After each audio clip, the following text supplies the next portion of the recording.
ونصلي ونسلم على رسوله الكريم أما بعد فأعوذ بالله من الشيطان الرجيم بسم الله الرحمن الرحيم يا أيها الذين آمنوا توبوا إلى الله توبة نصوحا صدق الله مولانا العظيم إن الله وملائكته يصلون على النبي يا أيها الذين آمنوا صلوا عليه وسلموا تسليما اللهم صل على سيدنا مولانا محمد وعلى آل سيدنا ومولانا محمد وبارك وسلم عليه پڑھ لیجیے الصلاۃ والسلام علیہ یا سیدنا رسول اللہ وعلی آلہ وصحبہ اجمعین الصلاۃ والسلام علیہ یا شفیع المذنبین وسلم علیک وعلی آلہ وصحبہ وازواجک وذریاتک واہل بیتک یا راحۃ العاشقین۔ انتہائی قابل احترام معززین محفل، عمائدین، زعماء، وابستگان سلسلہ عالیہ، وابستگان سلاسل تصوف، انتہائی محبت والے تمام عاشقان رسول، بزرگوں، دوستوں، تمام سننے والے خواتین و حضرات، الحمدللہ اللہ سبحانہ وتعالیٰ نے ہمیں یہ توفیق بخشی کہ آج یہ ایمان افروز، روح پرور، پرفیض، بابرکت اور بازوق روحانی محفل صوفی پیس کانفرنس بسلسلہ عرس حضرت غوث الثقلین غوث العظم رضی اللہ تعالیٰ عنہ، اس کا یہاں طیبہ اسلامک سینٹر میں محبت والوں نے، پیار والوں نے اور ہمارے دربار فیض بار سلسلہ طریقت کے وابستگان نے ہر سال کی طرح اہتمام کیا، اور میں اس میں مبارکباد پیش کرتا ہوں تمام محبت والوں کو، عزیزان طریقت کو۔ میں نام لیتا بہت سے بزرگوں کے، احباب کے، تو وقت کی پابندی ہمیشہ آپ کے سامنے ہم کرتے ہیں، تو میں یہ نہیں چاہتا کہ کوئی ایسا ابھی وقت کسی اور طرف صرف ہو جائے، میں تھوڑی سی بات کر کے بات کو ختم کروں، لیکن میں شکر گزار ہوں محترم قاری محمد یونس قادری صاحب کا کہ انہوں نے انتہائی محبت و ذوق کے ساتھ ان کے احباب نے اس اہتمام میں کوآرڈینیٹ کیا، تو میں بار دیگر اپنے آستانہ فیض سلسلہ طریقت وابستگان کو، طریقہ عالیہ نقشبندیہ، چشتیہ، قادریہ، سہروردیہ، سیفیہ کے وابستگان تمام روحانی عزیزوں کو اس روحانی محفل کے انعقاد پر مبارکباد پیش کرتا ہوں۔ اللہ تعالیٰ اس کو صدقہ جاریہ بنائے، سبب فیض بنائے، ذخیرہ آخرت بنائے، اور جتنے ہمارے وابستگان عزیزان ہیں اللہ تعالیٰ ان سب کو بے پناہ برکتیں اور فیض کثیر عطا فرمائے۔ آج کی اس روحانی محفل میں، اس تصوف اور طریقت کے پیغام کی اس کانفرنس میں، پروگرام کے شروع ہونے کے ساتھ ہی ہم نے ساتھ ساتھ پیغام دینا شروع کر دیا، کیونکہ مجھے ایک بات کا اندازہ ہے، ہم چونکہ وقت کی پابندی کرتے ہیں، اس کے ساتھ ساتھ یہ ہوتا ہے کہ آخر میں احباب کا یہ ہوتا ہے کہ واز نہیں ہوا، گفتگو نہیں ہوئی، تو ہم نے ایک سلسلہ آج ایسا بنایا کہ شروع ہوئی سے جب قاری یونس صاحب نے تلاوت سے آغاز کیا قصیدہ بردہ سے، ساتھ ساتھ ماشاءاللہ حضور سرور کون و مقام صلی اللہ علیہ وسلم مبارک ارشادات ہم سنتے سناتے رہے۔ سیکھنے سکھانے کا تربیتی جو سیشن ہے شروع ہی سے اس کا آغاز کر دیا، تو آپ یہ سمجھیے کہ کتاب کو بعض کافی حد تک ہو چکا ہے، اور اب اس کا ایک اختتامی یہ مرحلہ ہے، اور میں اس وقت بالکل جو ٹائم ہے آپ کا اس کو بچانا چاہوں گا، اور ہماری جو کمٹمنٹ ہے ٹائم پر دعا کرنے کی، بس اس طرف میری بھی توجہ، اور دعا ایک خاص بات ہے۔ تو میں بہت اختصار سے میں توبہ صوفیہ کرام کی نسبت در حقیقت یہ ایک توبہ کا جو کنسپٹ ہے قرآن و حدیث میں، اس کا عملی مظاہرہ، اس کا پریکٹیکل، وہ تصوف کے سلسلوں میں، روحانی سلسلوں میں وابستہ ہو کر، اولیاء کاملین سے وابستگی اختیار کر کے ہم عملی طور پر توبہ کرتے ہیں۔ توبہ ہر بندے کو ہر حال میں کرنی چاہیے، ہمیشہ اللہ کی بارگاہ میں حاضر ہو کے انسان معافی مانگے، لیکن اولیاء اللہ کا آستانہ فیض. آپ نسبت بیعت ہوتے ہیں. بیعت کیا ہے؟ در حقیقت توبہ ہے. در حقیقت توبہ. یہ توبہ کی شروعات ہے. اور پھر توبہ کی قبولیت کی ضمانت جب حضور سرور کون و مقام نبی مختار صلی اللہ علیہ وسلم کے وسیلے سے اللہ کی بارگاہ میں حاضر ہو کے معافی مانگی جائے, اللہ سبحانہ و تعالیٰ یقینی طور پر اس توبہ کو قبول فرما لے. اس توبہ کو یا ایھا الذین آمنوا توبوا الی اللہ توبۃ نصوحا, ایمان والو اللہ کی بارگاہ میں رجوع کرو, سبحان اللہ, ایسی توبہ کرو جو توبہ نصوح ہو, وہ توبہ جو یادگار بن جائے, نصیحت بن جائے, جو پکی توبہ ہو, پختہ توبہ ہو. علماء نے بیان کیا توبہ اس وقت توبہ بنتی ہے کہ جب پورے عز و انکساری کے ساتھ, پورے خلوص کے ساتھ پچھلے سارے گناہوں کی اللہ کی بارگاہ میں حاضر ہو کے معافی مانگی جائے. فوراً گناہ, صغیرہ گناہ ہے یا کبیرہ گناہ ہے, اس کو ترک کرنے کا فوراً ارادہ کیا جائے, فوراً عزم کیا جائے, پکا ارادہ, اور آئندہ گناہوں سے بچنے کا پورا عہد, پورا پرومس کیا جائے. یہ تین باتیں آپ کی توجہ ہے. آپ اگر بات پر توجہ دیں گے تو ساری بات بن جائے, ساری آج کی کانفرنس کا مقصد پورا ہو جائے گا. پچھلے گناہوں کی معافی, جو صغیرہ کبیرہ گناہ ہے وہ مالک معافی مانگتے ہیں, استغفار کرتے ہیں, توبہ کرتے ہیں, آنسو بہانے کی کوشش کرتے ہیں, اپنا دامن پھیلاتے ہیں, مولا معاف کر دے. جو گناہ جن میں اصرار بندہ کرتا ہے فوراً گناہ کو ترک کرنا, یہ توبہ کا دوسرا جز ہے. تیسرا کیا ہے؟ آئندہ گناہوں کی اس دنیا میں سٹیپ ان نہیں ہونا ہے, اس دنیا میں پھر کے پلٹ کے نہیں جانا ہے, گناہ کی طرف, معصیت کی طرف نہیں جانا ہے. یہ تین پرومس ہیں. جب اس کمٹمنٹ کے ساتھ, اس سچائی کے ساتھ انسان اللہ کی بارگاہ میں حاضر ہو کے معافی مانگتا ہے, اللہ سبحانہ و تعالیٰ اس معافی کو قبول فرماتے ہیں. اور اس انداز کی توبہ کے متعلق فرمایا تائب من الذنب کمن لا ذنب لہ, گناہ سے توبہ کرنے والا ایسے ہے جیسے اس نے گناہ کیا ہی نہیں. کتنی رحمت کی بات ہے. گناہ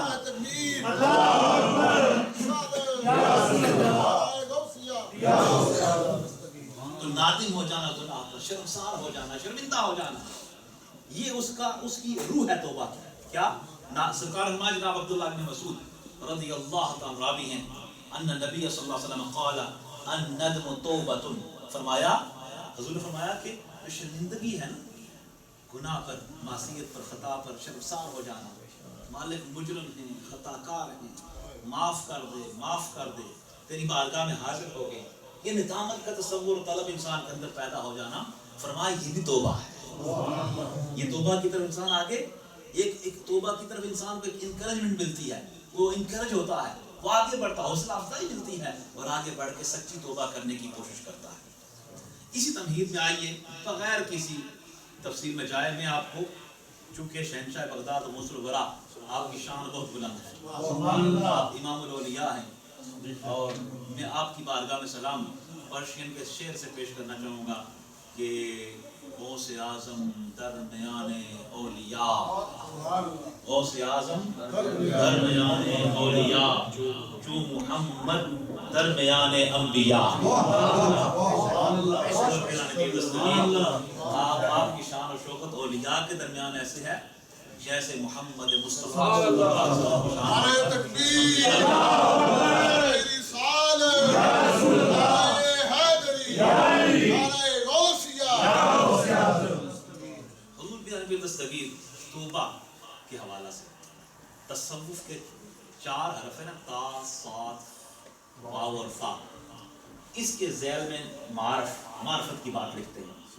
پورا میسج ہے آج عرس غوث الورا کا, آج کی اس کانفرنس کا, صوفی پیس کانفرنس کا, صوفیاء کا امن کا پیغام, محبت کا پیغام, رواداری کا پیغام, ٹالرنس کا پیغام, خلق خدا کو یونٹی کا پیغام دینا, اللہ کی مخلوق میں پیار کا, محبت کے پیغام کو عام کرنا, ان کے اندر بردرہڈ, مسلم بردرہڈ, اخوت اور رواداری کی بات کرنا, لوگوں کے دل صاف کر کے ان کی صفائی اور ستھرائی اور تزکیہ کر کے انہیں اللہ اور اس کے رسول کے قریب کر دے. اب فرماتے ہیں 4 حرف ہے, تا, صاد, واو, فا, یہ تصوف ہے, جو صوفیاء کے تعلیمات, اس کو کیا کہا ہے, تصوف کی تعلیمات. اب تینوں ان حروف کے ذیل میں آپ لکھتے ہیں کہ تا سے مراد توبہ ہے, تا سے مراد پہلا قدم تصوف کا کیا ہے؟ کیا ہے؟ توبہ. تا سے مراد صاد سے مراد صفا تزکیہ پیوریفیکیشن سیلف پیوریفیکیشن. اس سے مراد کیا؟ توبہ کے بعد اگلا سٹیپ کیا تصوف میں؟ تزکیہ طہارت پاکیزگی گناہ سے بچنا. اس سے آگے اگلے مراحل ہیں. واو سے مراد ولایت اللہ تعالیٰ کا قرب و وصال. اور فا سے مراد فنا فی اللہ.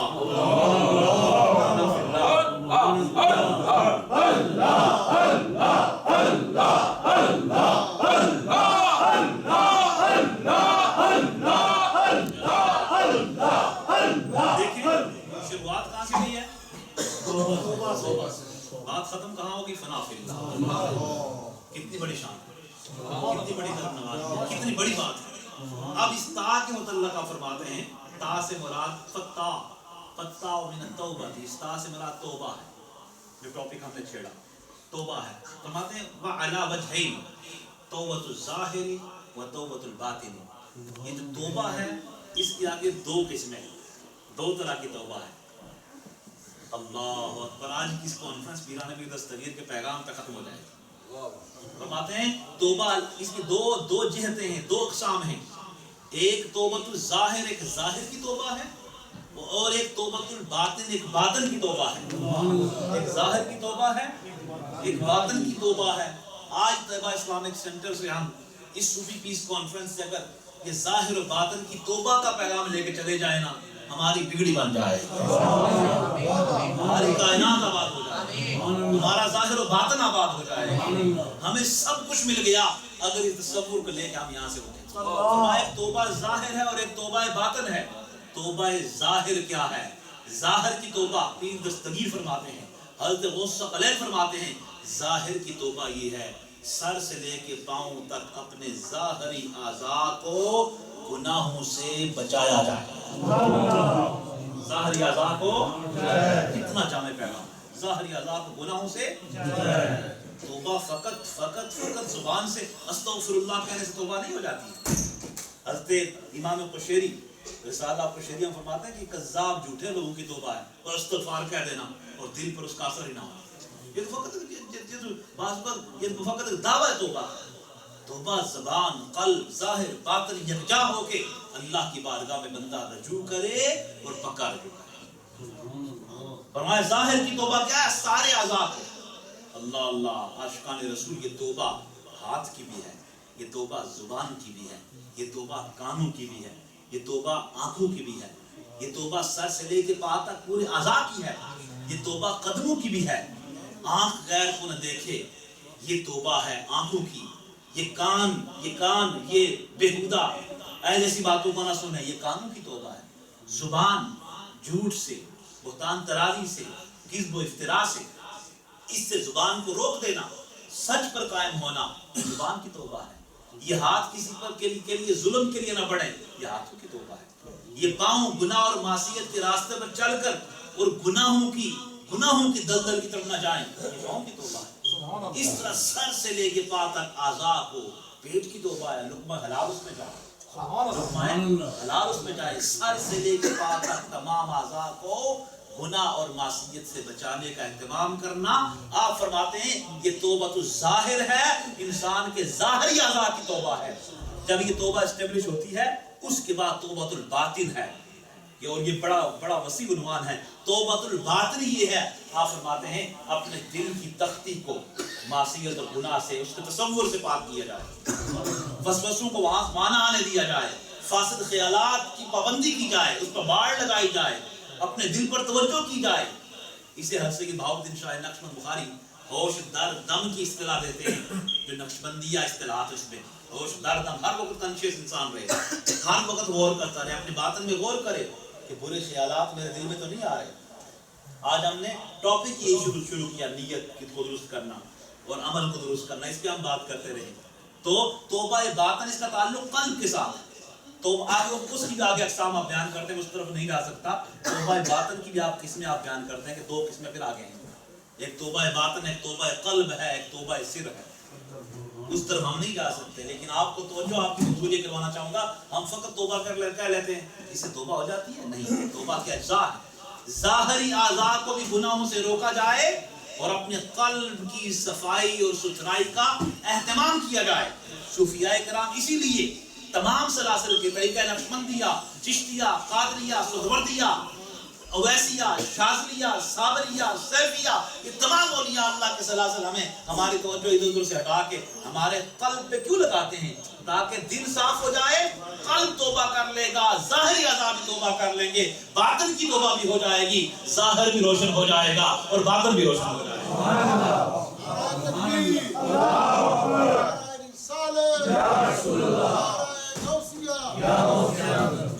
ظاہر و باطن روشن ہو جائے گا. قلب کی طہارت، اللہ اکبر، یہ طہارت عاشقان رسول، یہ کسی مرد کامل کی نسبت میں آنے سے انسان کو یہ توبہ کا تصور اسے ملتا ہے، وابستہ ہو جائے گی. میں یہ آپ کو یہ پیغام دینا چاہوں گا، جن کی وابستگی ہے مبارکباد کو مستحق ہے، جو نہیں ہے، جو ہم دنیا میں اور جو بہت سارے کام کر لیتے نا، ان میں یہ ایک بہت اہم کام ہے کہ ہم اپنی روحانی اصلاح کی کوشش کریں. اس اصلاح کا تعلق ہماری آخرت کے ساتھ ہے، ہماری قبر کے ساتھ ہے، ہمارے حشر کی آبادی کے ساتھ ہے. لہذا اس کی طرف میں آگے بڑھنا چاہیے اور صوفیاء کاملین کی تعلیمات کو اپناتے ہوئے ہمیں سچی اور سچی توبہ کرنے کی کوشش کرنی چاہیے. میری دعا ہے کہ اللہ سبحانہ وتعالی ہم سب کو فیض کثیر عطا فرمائے. تمام محبت والے جتنے بزرگ دوست یا احباب تشریف فرما ہیں، سب کو اللہ تعالیٰ جزائے خیر عطا فرمائے. اور بالخصوص وابستگان طریقت سے گزارش ہے کہ بہت زیادہ محنت کی جائے. تصوف سیکھنے سکھانے سے اس کا تعلق ہے. جتنے ہم صوفیاء کرام کی تعلیمات کو حاصل کر کے سن سنا کے عمل کریں گے نا، اتنا ہی ہماری زندگی میں ایک روحانی تبدیلی آئے گی، ایک محبت والی شخصیت سامنے آتی ہے صوفیاء کرام کی تعلیمات پر عمل پیرا ہونے سے. جو معاشرے کی مشکلات ہیں، جو پریشانیاں، اضطراب، ہر چیز ختم ہو جاتی ہے. شرط یہ ہے کہ ہم باتیں کم کریں اور اولیاء اللہ اور حضور پیران پیر دستگیر کی تعلیمات پر عمل پیرا ہونے کی مکمل کوشش کریں. اللہ عمل کی توفیق عطا فرمائے. وما علیہ الا البلاغ المبین.